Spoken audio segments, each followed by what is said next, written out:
Hai đứa mình mà về bên nhau, hết nước chấm, chấm là hết nước mắm. Con tim anh nó đang đập nhanh, em hãy đến đây giúp anh một tay. Một ngày ba đêm lên xe qua, 4, 5, 6 dắt nhau về nhà. 7, 8, 9 rồi sống cái bụng trên anh.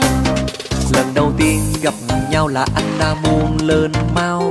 Người gì mà đẹp như là trong chim bao. Bước đến gần em, what is your name? Nice to meet you, I love you. Ai, anh đẹp trai nhưng mà không có mang dép Lào. Ai, em đẹp gái như trong phim tàu. Càng nhìn em sao anh càng thấy bánh cuồng quá đi. Cho em 5 giây suy nghĩ yêu hay không yêu, không yêu cũng yêu. Hai đứa mình mà về bên nhau, hết nước chấm, chấm là hết nước mắm. Con tim anh nó đang đập nhanh, em hãy đến đây giúp anh một tay. Một ngày ba đêm lên xe qua, 4, 5, 6 dắt nhau về nhà. 7, 8, 9 rồi sống cái bụng trên anh.